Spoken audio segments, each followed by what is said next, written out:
saudara, mari kita perkatakan 5 arti Pentakosta yang ketiga.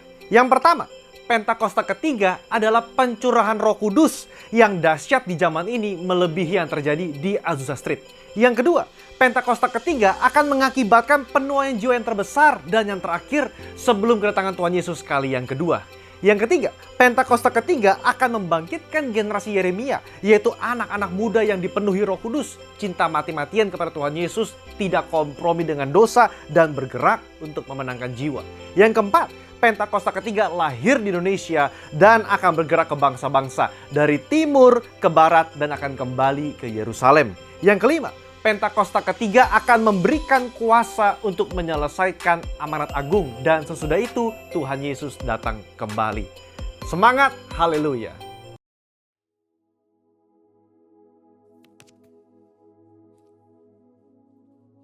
Shalom saudara, bagi kita yang sudah cukup lama berada di gereja GBI Gatsu, mungkin sudah paham kenapa kita menekankan sekali tentang penyembahan. Tetapi bagi generasi yang baru, anak-anak muda, mungkin masih bertanya, kenapa sih kita harus menyembah Tuhan? Dalam Voice of Pentecost kali ini, kita akan membahas ada 5 alasan kenapa kita menyembah Tuhan. Alasan pertama yaitu saudara dan saya diciptakan untuk memuliakan Dia. Di dalam ayat Yesaya 43 ayat 6-7 dikatakan bahwa Aku akan berkata kepada utara, berikanlah, dan kepada selatan, janganlah tahan-tahan. Bawalah anak-anakku laki-laki dari jauh dan anak-anakku perempuan dari ujung-ujung bumi. Semua orang yang disebutkan dengan namaku yang kuciptakan untuk kemuliaanku, yang kubentuk dan yang juga kujadikan. Ayat ini mengajarkan bahwa hidup kita seharusnya membawa kemuliaan bagi Tuhan. Ada banyak cara untuk kita menyembah Tuhan. Salah satu cara yang akan kita bahas hari ini adalah dengan menyembah Tuhan lewat suara kita. Bayangkan betapa spesialnya manusia. Diciptakan dengan pita suara dan kemampuan artikulasi nada. Bahkan telinga kita bisa membeda-bedakan melodi. Kita diciptakan dengan tangan dan kaki tentu untuk bergerak dan berjalan. Nah, sekarang kita menggunakan semua pemberian Tuhan, baik suara, telinga, tangan, dan kaki untuk memuliakan Tuhan lewat pujian dan penyembahan. Alasan kedua kenapa kita menyembah Tuhan adalah karena Dia telah melakukan perkara yang besar dalam hidup setiap kita. Kita telah ditebus dan menjadi umat kepunyaannya. Mari kita baca di dalam 1 Petrus 2 ayat 9. Tetapi kamulah bangsa yang terpilih, imamat yang rajani, bangsa yang kudus, umat kepunyaan Allah sendiri, supaya kamu memberitakan perbuatan-perbuatan yang besar dari Dia, yang telah memanggil kamu keluar dari kegelapan kepada terangnya yang ajaib. Kalau kita baca bahasa Inggrisnya dari terjemahan NIV, dikatakan, that you may declare the praises of Him who called you out of darkness. Wow, kita dipanggil dan dipilih untuk mendeklarasikan puji-pujian tentang Allah yang begitu besar dan luar biasa. Tapi bagaimana kita mendeklarasikan puji-pujian tentang Allah? Yaitu dengan memuji dan menyembah Dia dengan segenap kekuatan kita. Tuhan Yesus menebus saudara dan saya di atas kayu salib, supaya kita dipindahkan dari kerajaan gelap kepada terangnya yang ajaib. Keselamatan itu mahal harganya, dan kita tidak mampu membayar itu. Tetapi, karena kasih karunia dan melalui imanlah kita diselamatkan. Dan respon orang percaya yang sudah diselamatkan seharusnya adalah untuk mengisi hidupnya dengan pujian dan penyembahan kepada Tuhan. Alasan ketiga kenapa kita menyembah Tuhan adalah karena itu perintah Tuhan sendiri. Di dalam kitab Mazmur 150, kalau kita baca ada banyak sekali kata-kata pujilah. Bahkan ada lebih dari 10 kali kata pujilah digunakan dalam Mazmur 150. Saya bacakan beberapa. Pujilah Tuhan dengan tiupan sangkakala, dikatakan di ayat 3. Ayat 5 berkata, pujilah Tuhan dengan ceracap yang berdenting. Dan di ayat 4 dikatakan, pujilah Tuhan dengan rebana dan tari-tarian. Kalau bahasa Indonesia menggunakan imbuhan akhirlah, artinya itu adalah perintah.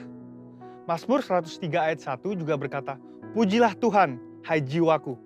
Pujilah namanya yang kudus, hai segenap batinku. Bukan hanya dengan alat musik dan tari-tarian, tapi kita juga memuji Tuhan dengan segenap jiwa dan batin. Itulah mengapa gereja kita menekankan sekali dalam hal pujian dan penyembahan. Mungkin sebagian kita berkata, tapi suaraku tidak bagus, atau saya tidak suka bernyanyi. Apapun alasan kita, Suka atau tidak suka, perintah Tuhan tetap sama. Pujilah Dia. Memuji dan menyembah Tuhan bisa dikatakan sebagai sebuah ketaatan kepada firman Tuhan. Dan kita tahu ketaatan kepada perintahnya membawa berkat tersendiri. Alasan keempat, mengapa kita menyembah Tuhan adalah karena Dia begitu senang melihat anak-anaknya menyembah dan memuji Dia. Di dalam Mazmur 147 ayat 1 dikatakan, sungguh bermazmur bagi Allah kita itu baik, bahkan indah. Selama ini mungkin kita melihat penyembahan dari sisi manusianya, di mana kita yang membawa persembahan ke mezbah Tuhan. Kita yang bekerja dan mengusahakan. Tetapi Tuhan senang melihat penyembahan dari anak-anaknya, sama seperti sepasang orang tua yang menerima kasih dari anaknya. Alasan kelima dan yang terakhir adalah karena di sorga nanti akan ada puji-pujian untuk selama-lamanya. Ayatnya di dalam Wahyu 5 ayat 13 dikatakan, dan aku mendengar semua makhluk yang di sorga, dan yang di bumi, dan yang di bawah bumi, dan yang di laut, dan semua yang ada di dalamnya berkata, bagi Dia yang duduk di atas tahta, dan bagi Anak Domba adalah puji-pujian dan hormat dan kemuliaan dan kuasa sampai selama-lamanya. Kita menyembah Tuhan karena kita sedang mempersiapkan untuk kekekalan nanti. Kalau di dunia ini kita tidak suka dan tidak mau menyembah Tuhan, bagaimana nanti di sorga? Dengan itu, saya rangkum ada 5 alasan kenapa kita menyembah Tuhan. Yang pertama adalah karena kita diciptakan untuk kemuliaan namanya. Yang kedua adalah karena kita telah ditebus lunas oleh darahnya. Yang ketiga adalah karena Tuhan memberikan perintah untuk memuji Dia. Yang keempat, karena Allah senang mendengar umatnya memuji dan menyembah Dia. Dan yang kelima adalah karena kita akan menyembah Tuhan dalam kekekalan untuk selama-lamanya. Saya berdoa, memasuki tahun paradigma yang baru, kita semua semakin bersuka di dalam hadirat Tuhan dan hidup intim dalam pujian dan penyembahan kepadanya. Haleluya, amin. Saudara, untuk artikel selengkapnya dari tim teologi kami, silahkan klik link yang ada di atas atau scan QR Code yang tersedia. Tuhan Yesus memberkati.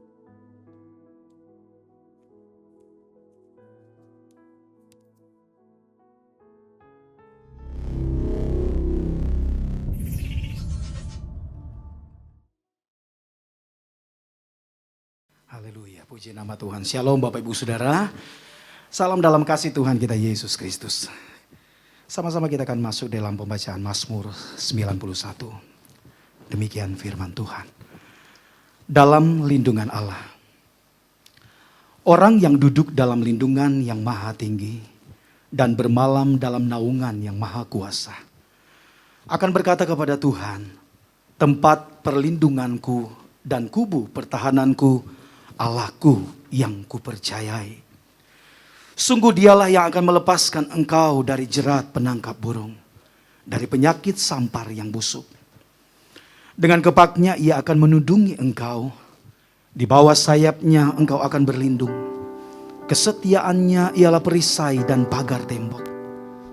Engkau tak usah takut terhadap kedahsyatan malam, terhadap panah yang terbang di waktu siang, terhadap penyakit sampar yang berjalan di dalam gelap, terhadap penyakit menular yang mengamuk di waktu petang. Walau 1000 orang rebah di sisimu dan 10.000 di sebelah kananmu, tetapi itu tidak akan menimpamu. Engkau hanya menontonnya dengan matamu sendiri dan melihat pembalasan terhadap orang-orang fasik. Sebab Tuhan ialah tempat perlindunganmu, yang maha tinggi telah kau buat tempat perteduhanmu. Malapetaka tidak akan menimpa kamu, dan tulah tidak akan mendekat kepada kemahmu. Sebab malaikat-malaikatnya akan diperintahkannya kepadamu untuk menjaga engkau di segala jalanmu. Mereka akan menatang engkau di atas tangannya, supaya kakimu jangan terantuk kepada batu. Singa dan ular tedung akan kau langkahi. Engkau akan menginjak anak singa dan ular naga. Sungguh hatinya melekat kepadaku, maka aku akan meluputkannya. Aku akan membentenginya sebab ia mengenal namaku. Bila ia berseru kepadaku, aku akan menjawab. Aku akan menyertai dia dalam kesesakan. Aku akan meluputkannya dan memuliakannya. Dengan panjang umur akan kukenyangkan dia. Dan akan kuperlihatkan kepadanya keselamatan daripadaku. Berikan tepuk tangan buat Tuhan kita Yesus. Haleluya. Haleluya. Terpujilah Engkau Tuhan. Mari tundukkan kepala kita berdoa. Bapa, terima kasih untuk hari yang indah ini Tuhan. Terima kasih untuk kesempatan yang Kau boleh beri lagi bagi kami. Kami boleh ada di hari yang baru ini. Setelah kami boleh melewati sepanjang malam berjalan, kami boleh dapat beristirahat. Dan kami boleh dapatkan kekuatan baru yang Tuhan boleh beri lagi dalam hidup kami. Kalau kami ada di tempat ini semua karena anugerah Tuhan. Dan kami sangat rindu mempersembahkan pujian kami, hormat dan pengagungan kami hanya kepada Engkau Tuhan. Kami hanya memohon Tuhan, layakkan setiap kami Tuhan. Kuduskan kami. Bahkan Engkau Tuhan yang menyempurnakan segala keberadaan hidup kami. Biarlah setiap pujian kami itu boleh naik dan berbau harum di hadapan hadirat-Mu yang kudus. Terpujilah Engkau Tuhan, kekal selama-lamanya, bahkan sampai selama-lamanya. Kami siap memuji menyembah-Mu hanya dalam satu nama yang ajaib dan berkuasa, dalam nama Tuhan Yesus Kristus. Mari semua kita yang siap boleh bersama-sama katakan amin. Sekali lagi boleh berikan tepuk tangan buat Tuhan kita Yesus. Amin. Naikkan pujian ini. Haleluya. Kami masuk hadirat-Mu Tuhan dengan segenap hati kami. Pujian dan pengagungan kami hanya bagi-Mu Yesus Kristus Tuhan. Haleluya.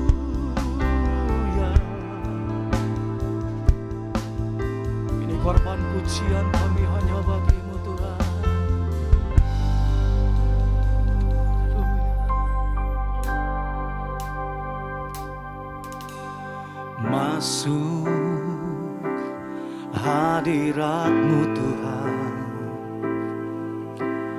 dengan korban pujian.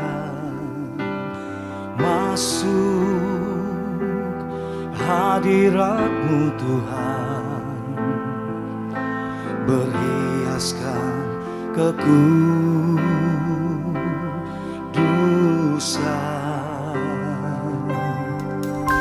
di hadapan hadirat-Mu Tuhan. Ku rasakan kedamaian di hadapan hadirat-Mu Tuhan. Ku nampak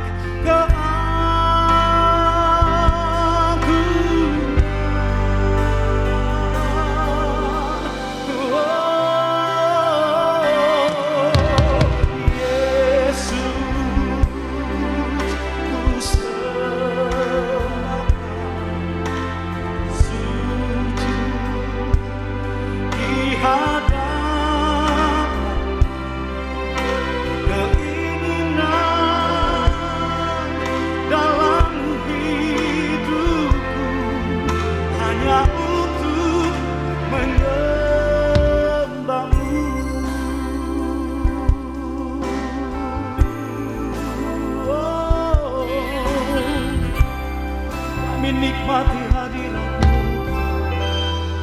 Mari sama-sama kita puji. Masuk hadirat-Mu Tuhan dengan korban pujian. Masuk hadirat-Mu Tuhan, berhiaskan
Dia yang layak disembah, Dia yang layak dipuji, dimuliakan. Haleluya. Boleh sekali lagi angkat suara katakan, masuk hadirat-Mu Tuhan dengan beban pujian. Masuk hadirat-Mu Tuhan, berhiaskan kekudusan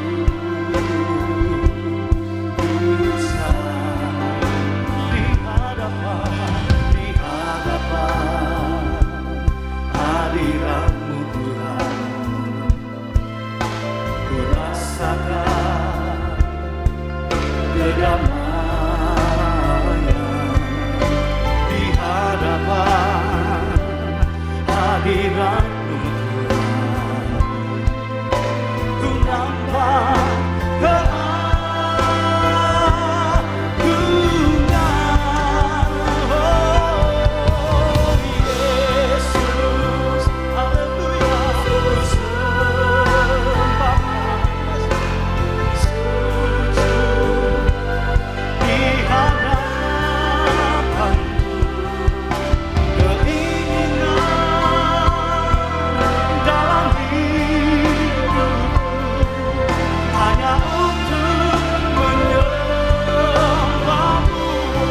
Hanya Yesus Tuhan, Yesus, ku sembah Kau, sujud di hadapan-Mu. Keinginan dalam hidupku hanya untuk menyembah-Mu. Dari hati kami yang paling dalam, kami rindu untuk Tuhan mempersembahkan yang terbaik bagi Engkau Tuhan. Sebab kami tahu kalau kami akan sampai saat ini semua oleh karena anugerah-Mu Tuhan. Karena anugerah-Mu Tuhan, kebaikan-Mu nyata dalam hidup kami Tuhan.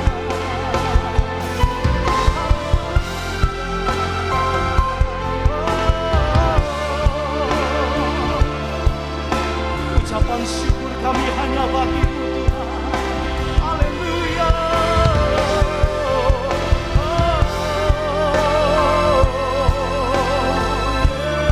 Yesus Tuhan, kami panggil nama-Mu Yesus dalam hidup kami.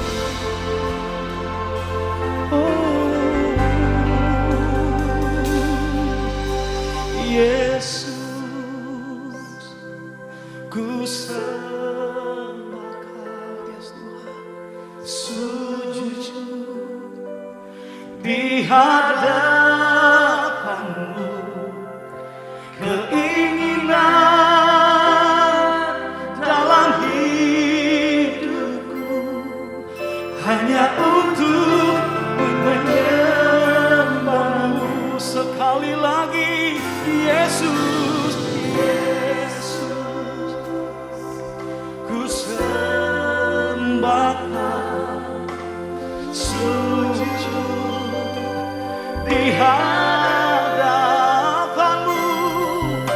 Keinginan di dalam hidupku hanya untuk menyembah-Mu. Yesus, Yesus Tuhan, Yesus, ku sembah Kau, sujud di hadapan-Mu.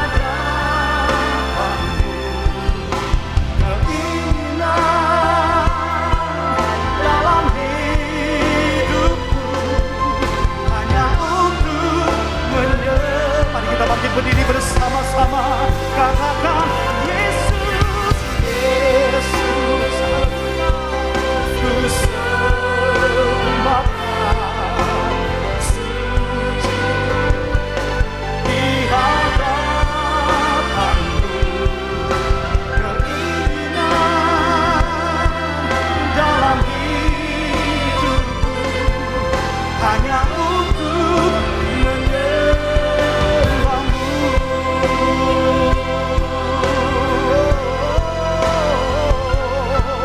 Hanya untuk menyembahmu. Hanya untuk Tuhan.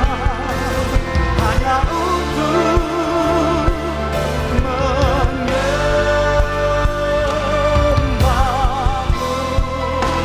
Mari sembah Dia. Haleluya.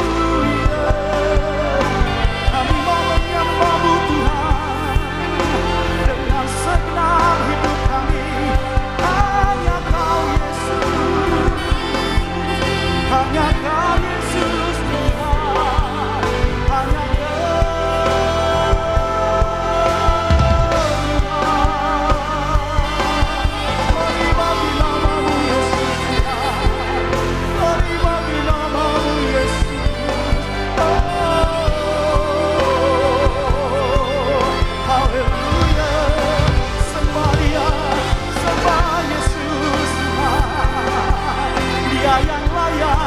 Dia yang layak disembah.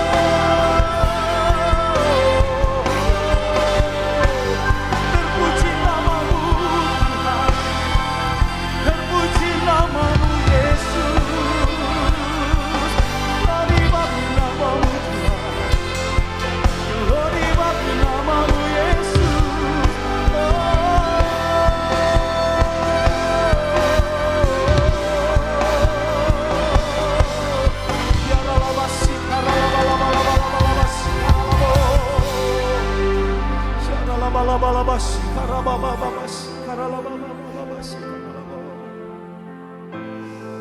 Kami bersyukur buat setiap kesempatan yang Kau beri bagi kami. Kami mengangkat tangan kami, tanda kami berserah penuh hanya padamu Tuhan. Terpuji namamu.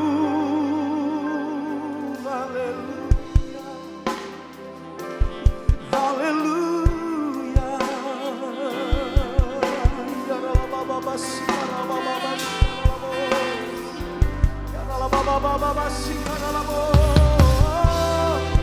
Yesus Tuhan. Tidak ada yang seperti Engkau Tuhan. Yesus, ku serahkan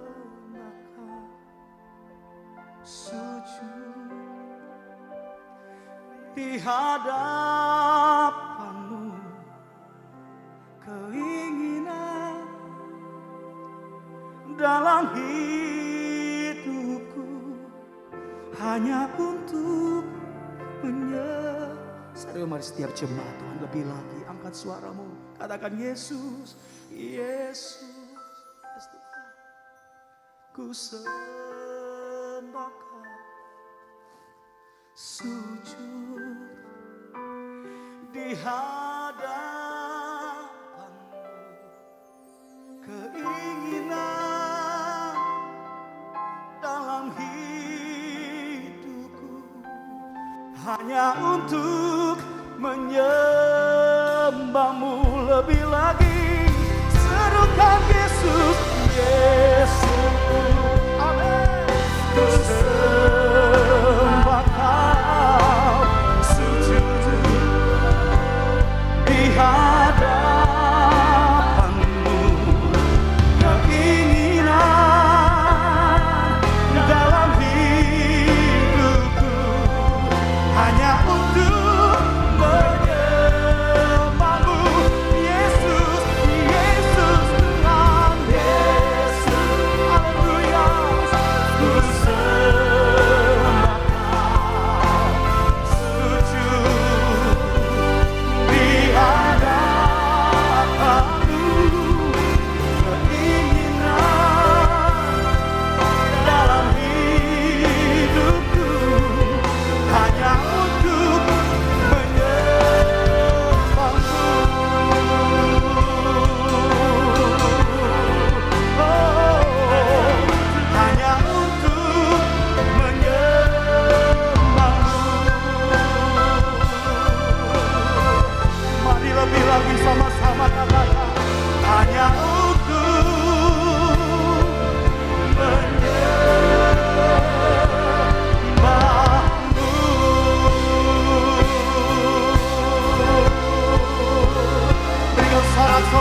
Yesus Kristus Tuhan. Haleluya. Haleluya. Haleluya. Kita percaya bahwa kalau kita ada sampai saat ini semua karena kebaikan Tuhan. Amin. Kita tidak bisa berbuat apa-apa tanpa Tuhan dalam hidup kita. Oleh sebab itu, naikkan pujian syukurmu hanya kepada Tuhan. Sebab Dia layak terima pujian kita. Oh haleluya, naikkan pujian ini bersama-sama. Dengan sorak-sorai kita hanya kepada Tuhan kita Yesus. Come on. Sambil kita bertepuk tangan. Tanda kita bersuka cita hanya kepada Tuhan kita Yesus. Yeay. Oh. Come on, lebih lagi bagi Tuhan. Yes. Haleluya.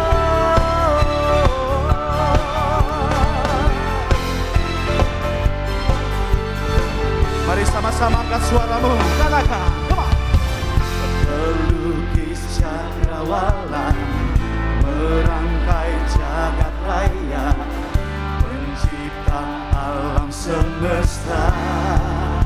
Dia pemilik kehidupan, pemilik kehidupan, yang sanggup menyelamatkan. Dialah jalan kebenaran. Ini kerinduan kami Tuhan. Kami rindukan kuasa lawatanmu. Kebangkitan pasti terjadi. Oh, oh, oh. Datanglah dan berkata, kuat dan berkuasa. Saat hati bersatu, menaikkan pujian. Belenggu dipatahkan, mujizat dinyatakan. Ladies are God. Boleh lebih semangat lagi. Haleluya. Haleluya. Yeah, yeah. Mari lebih lagi bagi Tuhan. Sama-sama. Melukis cakrawala, merangkai jagat raya, pencipta alam semesta. Dia pemilik kehidupan, pemilik kehidupan, yang sanggup menyelamatkan. Dialah jalan kebenaran. Kami rindukan kuasa lawatanmu. Kebangkitan pasti terjadi semuanya. Oh, oh, oh. Datanglah dan berkata, kuat dan berkuasa.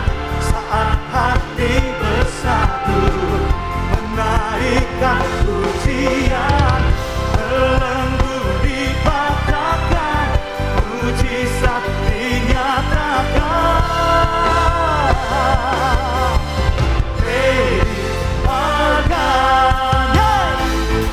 Amin. Tepuk tangannya lebih lagi bagi Tuhan. Come on. Berikan yang terbaik hanya bagi Tuhan kita Yesus. Sebab Dia yang telah lebih dulu memberi yang terbaik bagi setiap kita. Amin. Haleluya. Haleluya. Terpuji namamu Tuhan.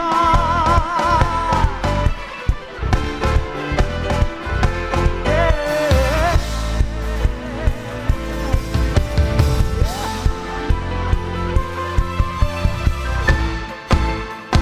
Boleh sama-sama angkat suaramu.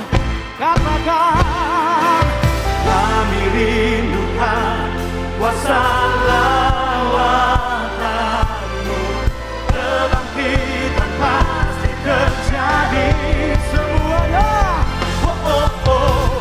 Datanglah dan berkata, kuat dan berkuasa. Saat hati bersatu, menaikkan pujian. Belenggu dipatahkan, mujizat dinyatakan.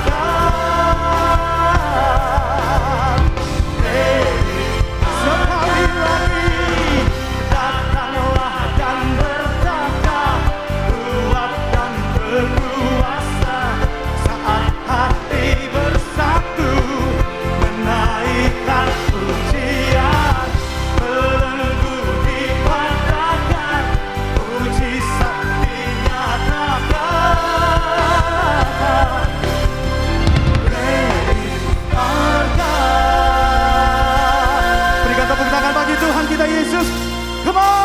Tangannya lebih lagi. Haleluya. Lebih keras lagi. Semua katakan bersama-sama. But through you, I can do anything. I can do all things. Cause of you give me strength. Nothing is impossible. Through you, blind eyes are open. Strongholds are broken. I am living by faith. Nothing is impossible. Hallelujah. Hallelujah.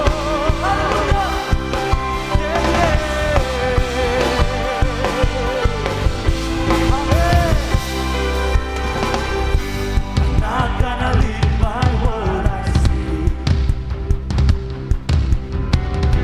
I'm not gonna live by what I feel.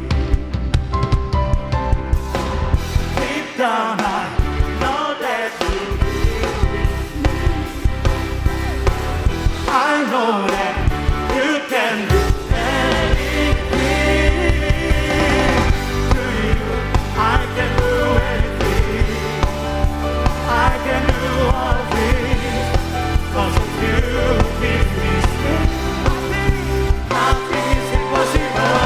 To you, blind eyes are open. Strongholds are broken. I am living by faith. Nothing is impossible. Hallelujah.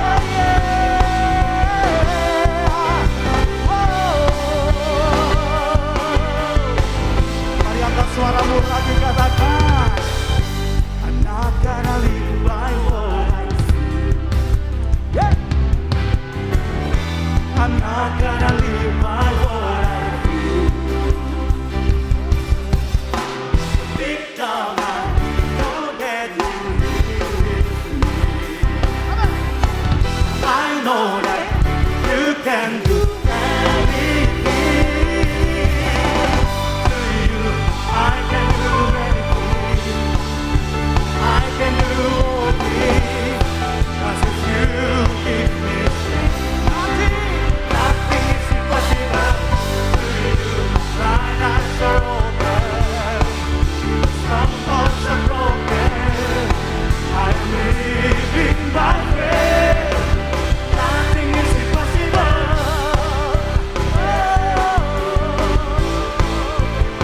I believe, I believe, I believe. I believe, I believe in you. I believe, I believe. I believe, I believe, I believe in you. I believe, I believe. I believe, I believe in you. I believe, I believe. I believe, I believe in you. Through you, I can do anything. Boleh tepuk tangannya semua. I can do all things. Yeah. Cause you gives me strength. Nothing is impossible. Nothing is impossible. But through you, blind eyes are open. Strongholds are broken. I am living by faith. Yeah. Nothing is impossible. I believe, I believe, I believe. I believe, I believe in you. I believe, I believe, I believe. I believe, I believe. I believe, I believe, I believe. Hey. I believe, I believe in you. I believe, I believe. I believe, I believe in you. Dengan sorak-sorai, kemuliaan hanya bagi Yesus Kristus Tuhan. Selama-lamanya Engkau Tuhan dalam hidup kami. Tidak pernah berubah. Selama-lamanya Yesus Kristus Tuhan. Terpujilah Engkau Tuhan. Amin.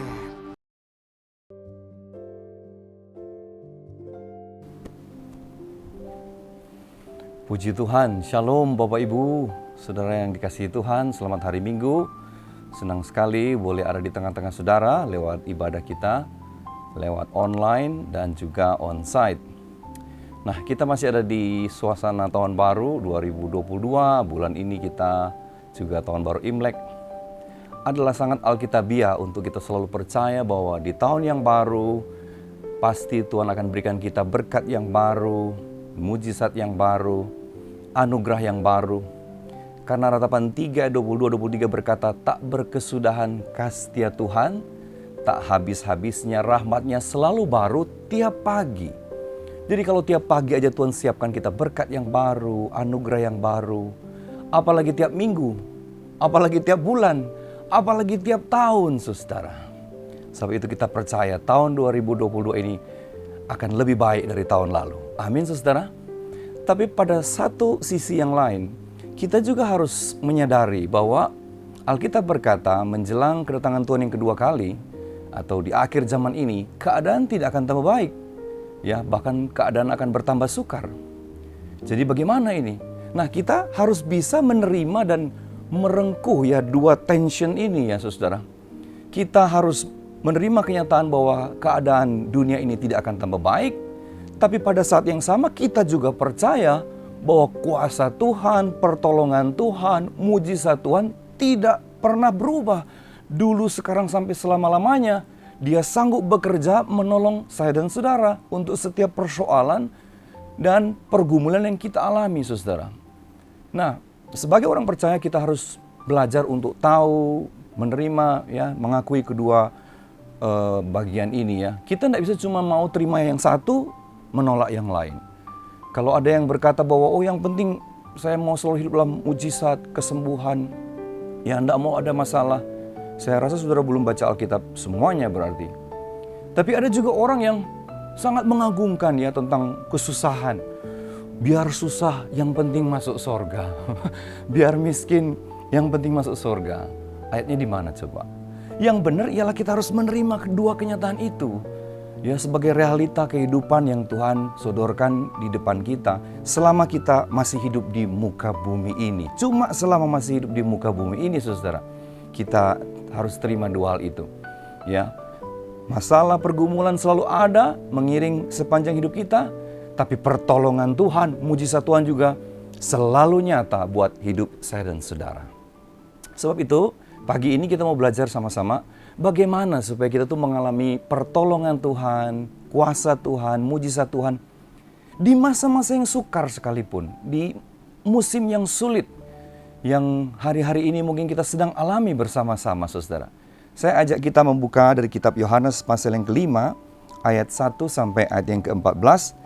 Saya mau ajak kita belajar dari cerita ini, Yohanes pasal 5, ayat 1 sampai 14.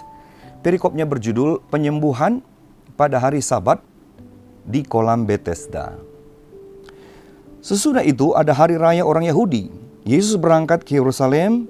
Di Yerusalem, dekat pintu gerbang domba, ada sebuah kolam yang dalam bahasa Ibrani disebut Bethesda. Ada 5 serambinya. Dan di serambi-serambi itu berbaring sejumlah besar orang sakit, orang-orang buta, orang-orang timpang, dan orang-orang lumpuh yang menantikan guncangan air kolam itu. Sebab sewaktu-waktu turun malaikat Tuhan ke kolam itu dan mengguncangkan air itu. Barang siapa yang terdahulu masuk ke dalamnya sesudah guncangan air itu menjadi sembuh, apapun juga penyakitnya. Di situ ada seorang yang sudah 38 tahun lamanya sakit. Ketika Yesus melihat orang itu berbaring di situ dan karena ia tahu bahwa ia telah lama dalam keadaan itu, berkatalah ia kepadanya, "Maukah engkau sembuh?" Jawab orang sakit itu kepadanya, "Tuan, tidak ada orang yang menurunkan aku ke dalam kolam itu apabila airnya mulai goncang, dan sementara aku menuju kolam itu, orang lain sudah turun mendahului aku." Kata Yesus kepadanya, "Bangunlah, angkatlah tilammu dan berjalanlah." Dan pada saat itu juga, sembuhlah orang itu. Lalu ia mengangkat tilamnya dan berjalan. Tetapi hari itu, hari Sabat. Karena itu orang-orang Yahudi berkata kepada orang yang baru sembuh itu, "Hari ini hari Sabat, dan tidak boleh engkau memikul tilammu." Akan tetapi ia menjawab mereka, "Orang yang telah menyembuhkan aku, dia yang mengatakan kepadaku, angkatlah tilammu dan berjalanlah." Mereka bertanya kepadanya, "Siapakah orang itu yang berkata kepadamu, angkatlah tilammu dan berjalanlah?" Tetapi orang yang baru sembuh itu tidak tahu siapa orang itu. So Yesus telah menghilang ke tengah-tengah orang banyak di tempat itu. Ayat terakhir, kemudian Yesus bertemu dengan dia dalam bait Allah, lalu berkata kepadanya, engkau telah sembuh, jangan berbuat dosa lagi, supaya padamu jangan terjadi yang lebih buruk. Katakan amin. Haleluya. Saudara, saya ingat kalau tahun-tahun yang lalu sebelum pandemi, bulan Januari, Februari, Maret ya, biasanya beberapa dari kita berlibur ya ke Tanah Perjanjian, sekaligus berdoa di sana ya, menikmati cuaca yang sejuk ya. Dan mungkin beberapa saudara sudah kangen ya ke sana ya. Nah, saudara kangen apanya tuh? Doanya atau pakai jaket dinginnya tuh ya? Semuanya ya, Bapak Ibu. Nah, kalau tiba pada hari di mana kita harus memapaki yaitu Jalan Via Dolorosa ya, kita mau mengenang kembali bagaimana peristiwa Yesus disalibkan ya, dari etapa pertama sampai etapa terakhir. Maka kita akan masuk di cerita ini, saudara. Itu masuk dari gerbang domba, lalu kemudian di sebelah kanan ada gereja yang bagus ya, di mana kita suka nyanyi di situ karena gerejanya sangat akustik, namanya Gereja Santa Ana. Nah, di sebelah Gereja Santa Ana itu ada dulu bekas kolam Bethesda itu, sekarang sudah kering. Tapi 2000 tahun yang lalu ada peristiwa yang terjadi di situ, di mana Yesus menyembuhkan seorang yang sakit 38 tahun, saudara. Tapi waktu dia berjumpa dengan Tuhan Yesus, mujizat terjadi. Haleluya.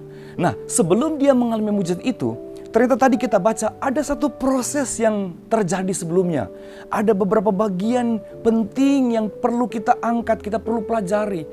Sehingga kita bisa menemukan apa rahasianya sehingga orang itu boleh mengalami mujizat dari Tuhan, boleh mengalami kemurahan Tuhan, boleh mengalami berkat Tuhan, saudara. Ya. Nah, mari kita lihat satu persatu ya. Yang pertama ayat yang ke-6 dan ayat yang ke-7. Ini saya percaya menjadi kunci pertama kalau kita ingin melihat kuasa Tuhan, berkat Tuhan di masa-masa yang sukar sekalipun. Ayat 6 dan 7 berkata begini.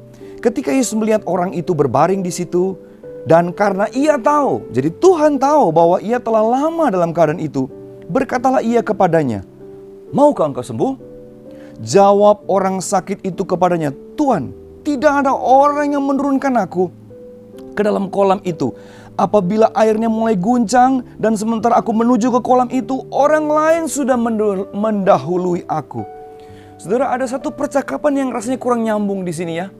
Ditanya mau sembuh, jawabnya, mana bisa Tuhan, nggak mungkin.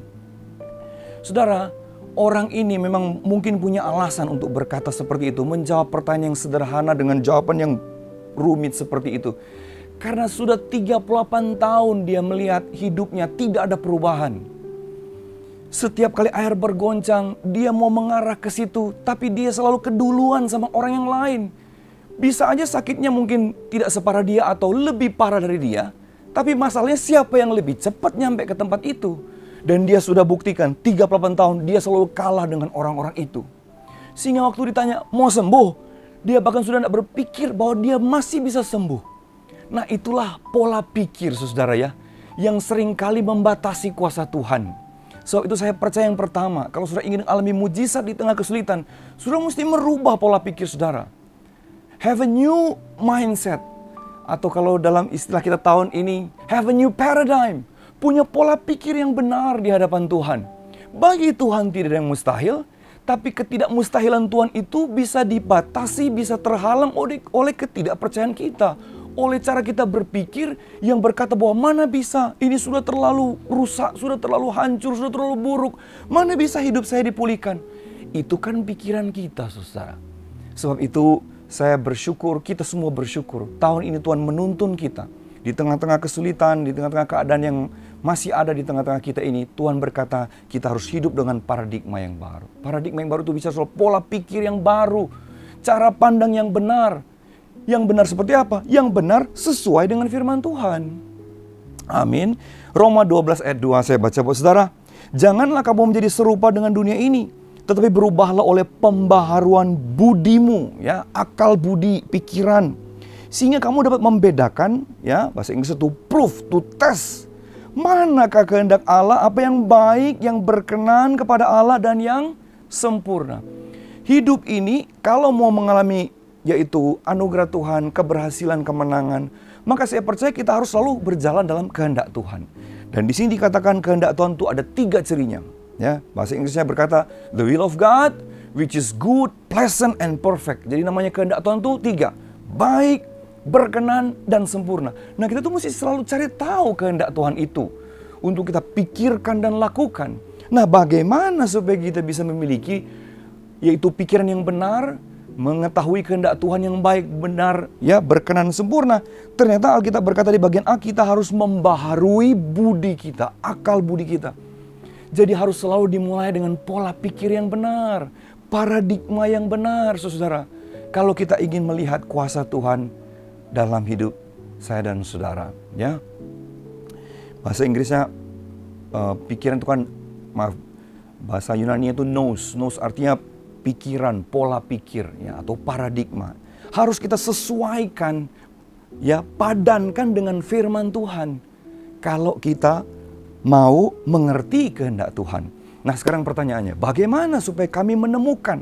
Di mana kami menemukan, ya, kehendak Allah yang benar?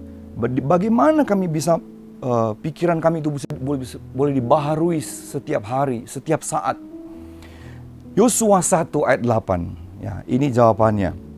Janganlah engkau lupa memperkatakan kitab Taurat ini atau firman Tuhan ini. Tetapi renungkanlah. Sekali lagi dikatakan renungkan. Renungkan di mana? Di pikiran tentu, ya. Renungkanlah itu siang dan malam supaya engkau bertindak hati-hati sesuai dengan segala yang tertulis di dalamnya. Sebab dengan demikian perjalananmu akan berhasil dan engkau akan beruntung. Katakan amin. Kita semua mau perjalanan hidup kita tuh selalu berhasil dan beruntung. Haleluya. Dan itu rahasianya semua ada di firman Tuhan. Waktu kita merenungkan apa yang firman Tuhan katakan, maka pengetahuan kita, perenungan kita, pikiran kita akan firman itu akan menuntun langkah hidup kita. Tindakan-tindakan yang kita ambil. Mari nostalgia lagi, ya, jalan-jalan di Holy Land. Kalau saudara pas lagi nginep di Tiberias, ya, maka biasanya kalau kita sudah kunjungi semua tempat-tempat wisata, ya, situs-situs rohani yang penting, terus masih ada sisa waktu gitu, ya, masih sore, ya, biasanya nggak langsung pulang ke hotel kan. Biasanya ditanya, mau kemana lagi? Ya toh, mau ke pabrik pembuatan berlian? Wah, pasti semua pada mau, ya. Beli nggak beli urusan nanti, yang penting kita lihat dulu. Karena Israel adalah negara yang terkenal sekali dengan kualitas berliannya, ya. 4 Cs-nya itu, ya. Cutting, color, karat, apalagi satu lagi, ya. Ya ada 4, ya, 4 C-nya. Itu clarity yang keempat, ya. Itu orang Israel dengan teknologinya luar biasa, memang mereka bisa potong berlian itu dengan banyak sudut, seterusnya keluar apa itu warna, ya, kualitas yang luar biasa. Nah, dikatakan begini, ya, di sana setelah kita dapat penjelasan, nah, maka dikatakan begini, kalau sampai kita melakukan transaksi di toko berlian itu, ya, Caprice namanya, ya, maka si penjual atau manajer toko akan datang kepada kita, menyalami tangan kita, dan mereka akan sebutkan satu kalimat, bunyinya begini, Mazal Ubraha, ya, Mazal Ubraha. Nah, Mazal Ubraha itu ternyata terinspirasi dari ayat ini, saudara. Yosua 1 ayat 8. Kan dikatakan kalau kita memperkatakan firman Tuhan, kita akan berhasil dan beruntung. Mazal Ubraha itu kan artinya beruntung dan diberkati. Mazal Ubraha. Beruntung dan diberkati. Wow. Nah, saya mau kasih tahu sama saudara. Untuk saudara mengalami Mazal Ubraha, beruntung dan diberkati, saudara tidak mesti selalu beli diamond di sana, ya. Tapi waktu saudara hidup melakukan firman Tuhan, saudara merenungkan, dan kemudian firman Tuhan menuntun hidup kita, janji Tuhan, hidup kita ini pasti beruntung dan diberkati, ya. Berhasil dan beruntung, prosperous and success, katanya. Itu janji Tuhan, saudara. Nah, sebab itu mari, saudara, tahun 2022 ini kita harus lebih mencintai firman Tuhan, baca, renungkan, supaya Tuhan mulai setting ulang, baharui the way we think, cara kita berpikir, cara kita melihat segala sesuatu. Bukan dari sudut pandang negatif, bukan dari sudut pandang pesimis. Karena pengalaman di masa lalu, peristiwa di masa lalu, Alkitab berkata, lupakan. Bukankah ayat emas tahun ini, Yesaya 43, lupakan masa lalu, karena Tuhan sedang membuat yang baru di hadapan saya dan saudara. Dan itu dimulai dari kita berpikir yang benar, sesuai dengan firman Tuhan. Haleluya. Yang kedua, ya. Yang kedua ayat yang ke-8 dan ayat yang ke-9. Firman Tuhan berkata begini, kata Yesus kepadanya, bangunlah, angkatlah tilammu dan berjalanlah. Dan pada saat itu juga sembuhlah orang itu. Lalu ia mengangkat tilamnya dan berjalan. Apa yang kita lihat dari peristiwa ini, dari ayat yang kita baca ini, tadinya memang dia ragu, apa bisa sembuh? Tapi kemurahan Tuhan tetap ada buat dia, sehingga Tuhan berkata, bangun, angkat tilammu. Dan dia taat, saudara. Dia nurut waktu disuruh angkat tilamnya. Dan seketika itu, sembuhlah dia. Apa yang mau disampaikan firman Tuhan buat kita pada pagi hari ini? Yaitu ternyata yang pertama kita harus hidup dengan pola pikir yang benar, paradigma yang benar. Tapi yang kedua kita harus hidup oleh iman. Ya, 2 Korintus 5 ayat 7, firman Tuhan berkata begini, sebab hidup kami ini adalah hidup karena percaya, bukan karena melihat. Bahasa Inggrisnya, for we walk by faith, not by sight. We live by faith, not by sight. Saudara, hal yang kedua yang Tuhan mau kita miliki, kalau kita ingin mengalami mujizat Tuhan di tengah-tengah masa yang sulit, hiduplah oleh iman. Berjalanlah dengan iman, saudara. Nah, saya percaya iman itu adalah rangkaian dua kata ya. Percaya dan bertindak. Karena kalau saudara baca Yakobus pasal 2 ayat 17 dan 26, iman itu katanya adalah percaya dan berbuat. Ya, iman itu harus disertai dengan tindakan. Kalau tidak disertai dengan tindakan itu mati, ya, nothing. Jadi kalau kita percaya bahwa Tuhan sanggup menolong kita, Tuhan selalu menyertai hidup kita, sekali-kali Dia tidak pernah meninggalkan kita, maka kita harus melangkah dengan iman kita itu. Ya, kita harus melakukan apa yang mesti kita lakukan sebagai bukti bahwa kita percaya sama Tuhan, saudara. Bukan cuma percaya tapi tidak bikin apa-apa. Ya, maka tidak ada sesuatu yang akan terjadi dalam hidup saya dan saudara. Saya suka pinjam ilustrasi ini ya, bahwa ibarat kalau kita boleh bilang kuasa Tuhan, mujizat Tuhan, ya, pertolongan Tuhan itu, kalau kita boleh gambarkan api dari langit ya, api yang turun dari langit. Maka yang namanya perbuatan kita, langkah iman kita itu kayak kayu bakar gitu. Jadi harus ada kerjasama kan. Untuk sesuatu terjadi dalam hidup kita harus ada kerjasama. Bagian kita ialah melangkah dengan iman, do something, ya, sesuai dengan apa yang kita percayai, sesuai dengan apa yang memang harus kita lakukan untuk situasi kita ini. Maka kita akan menantikan, kita akan melihat kuasa Tuhan turun, api Tuhan turun. Seringkali kita cuma minta Tuhan lakukan mujizat, api Tuhan turun, tapi kayu bakarnya tidak ada. Langkah yang kita lakukan, perbuatan yang kita lakukan itu tidak ada. Ya, apinya hilang begitu saja.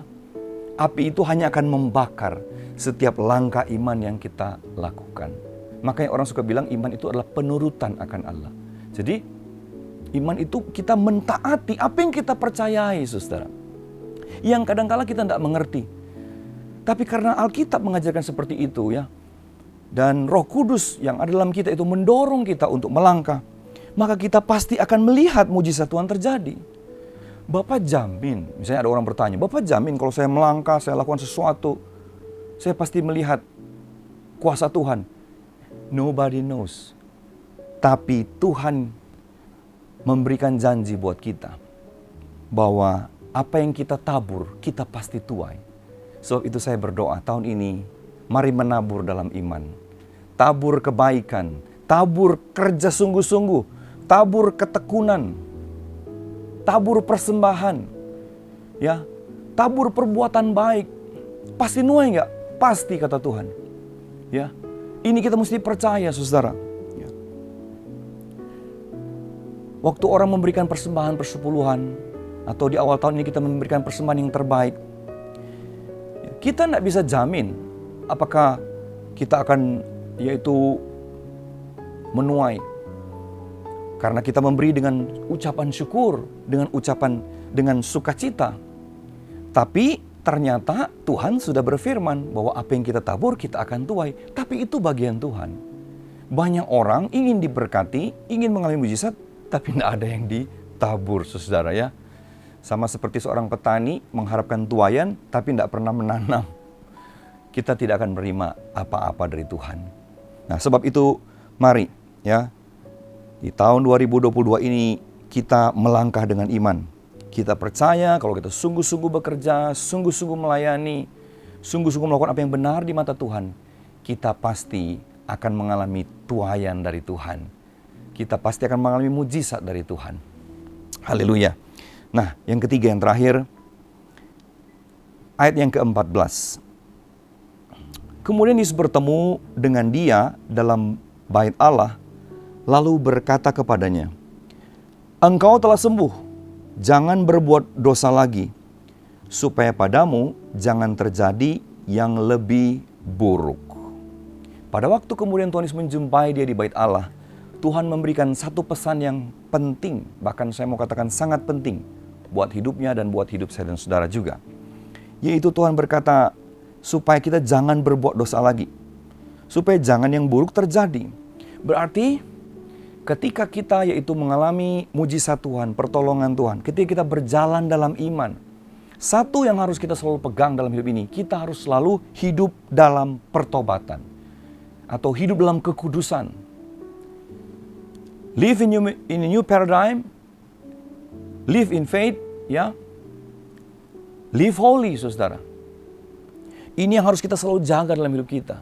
Saudara, saya percaya ini adalah akhir zaman, ya. Di mana inilah peperangan terbesar yang akan kita alami menjelang kedatangan Tuhan yang kedua kali. Iblis juga tahu bahwa waktunya sudah sangat singkat. Sebab itu kita melihat peperangan rohani yang besar, ya, dalam hidup kita, keluarga kita, pelayanan, pekerjaan.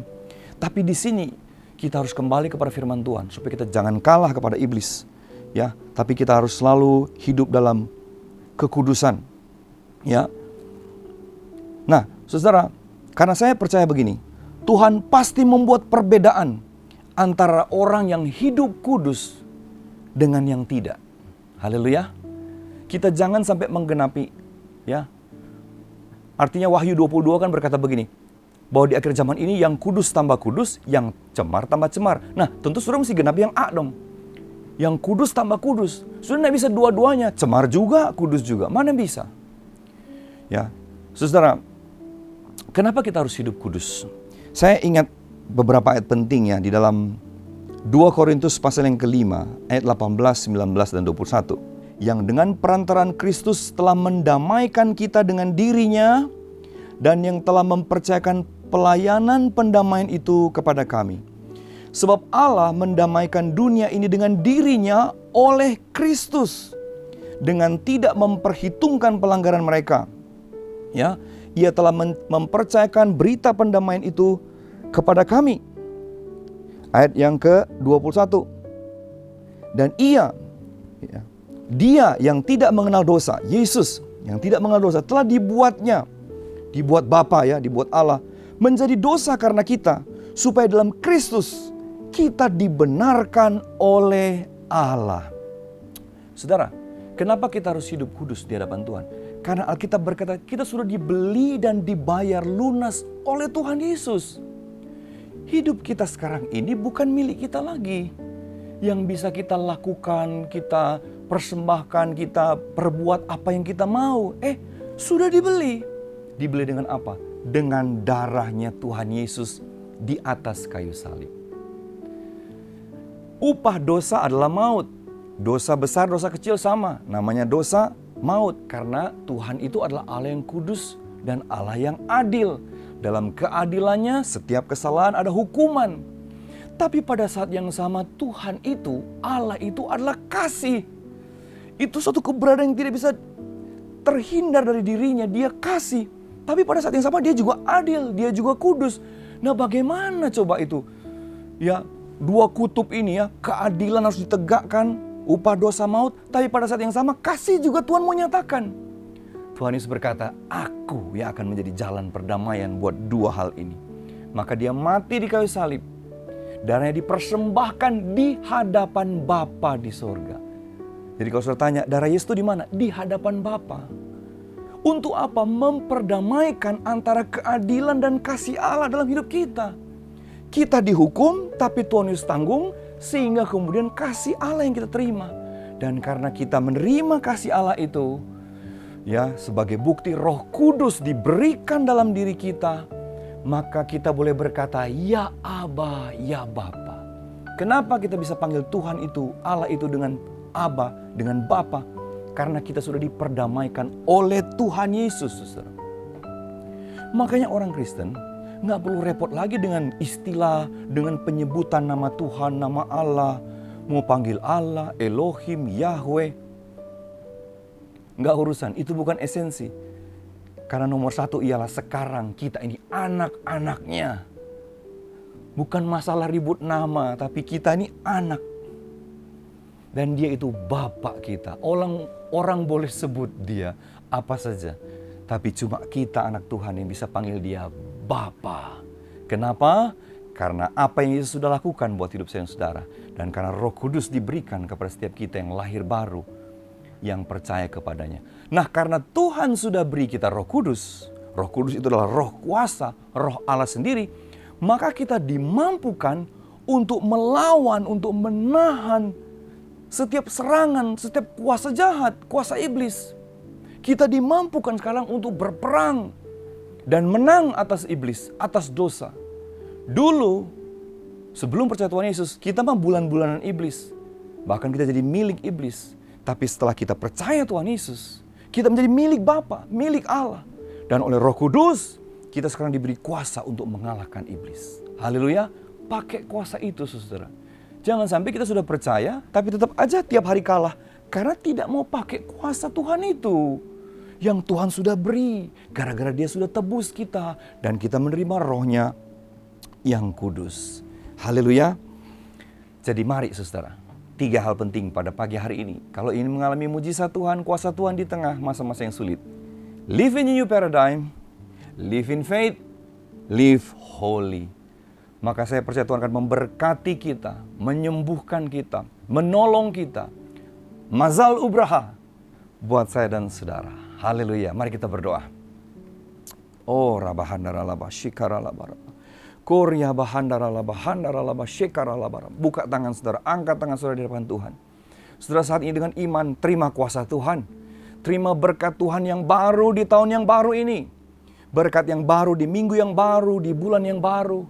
Yaitu mujizat Tuhan, pertolongan Tuhan. Di masa-masa yang sukar, kuasa Tuhan tidak berubah. Tetap sama dulu, sekarang, sampai selama-lamanya. Dia sanggup menolong kita. Asal kita percaya, kita melangkah dengan dia, dan kita hidup dalam kekudusan. Berkati umat-Mu, berkati gereja ini Tuhan.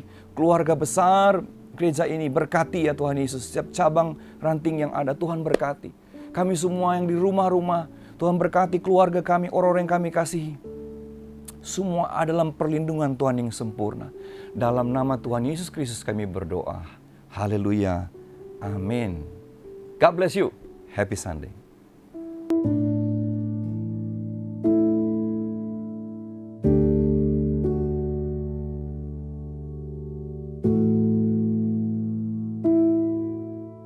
Kita diberkati Tuhan, hari ini sudah mendengarkan kebenaran firman Tuhan. Dan saatnya kita akan memberikan persembahan kita sebagai tanda syukur kita hanya kepada Tuhan. Beri yang terbaik bagi Tuhan, sebab Tuhan yang telah lebih dulu memberi yang terbaik bagi setiap kita. Di samping kanan Bapak Ibu Saudara ada barcode. Silakan untuk kita men-scan barcode yang ada di sebelah kanan Bapak Ibu Saudara. Dan kita beri yang terbaik bagi Tuhan. Namun sebelumnya kita akan berdoa terlebih dahulu. Mari kita berdoa.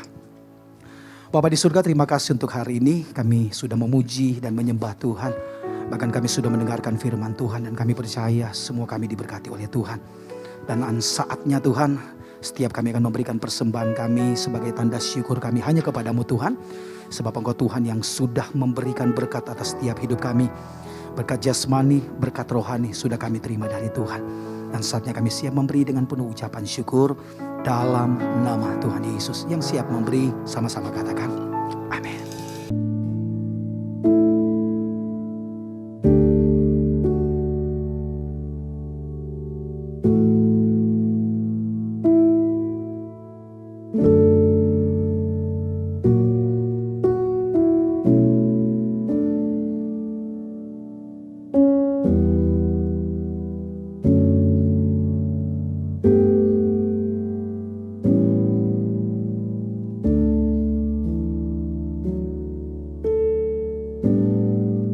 Kita akan menyelesaikan ibadah kita pada hari ini. Mari kita bangkit berdiri, kita mengangkat kedua tangan kita, membuka hati dan fokuskan pikiran kita kepada kasih yang telah Tuhan berikan dalam hidup saudara dan saya.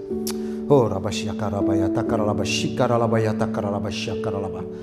umat pilihan Tuhan, kekasih-kekasihnya Tuhan, terimalah berkat damai dan sejahtera, kasih dan cintanya, pemeliharaan yang tidak pernah berkesudahannya. Dan ketahuilah apa yang tanganmu kerjakan, Dia mampu menjadikannya baik. Kemana kakimu melangkah, Dia menyertai engkau dan memberikan keberuntungan yang daripadanya. Agar lewat itu nama Tuhan Yesus Kristus diberitakan, kabar baik disampaikan, dan hidupmu jadi berkat buat banyak orang yang berkekurangan. Di dalam keluargamu, Jakarta, Indonesia, bahkan di seluruh muka bumi ini. Mulai dari hari ini sampai selamanya. Dalam nama Bapa dan Anak dan Roh Kudus. Dalam nama Tuhan Yesus. Yang percaya sama-sama kita berkata amin. Tuhan memberkati Bapak Ibu sekalian. Tetap semangat, tetap kuat. Saya percaya Tuhan tidak pernah lalai untuk menepati janji-janjinya. Amin.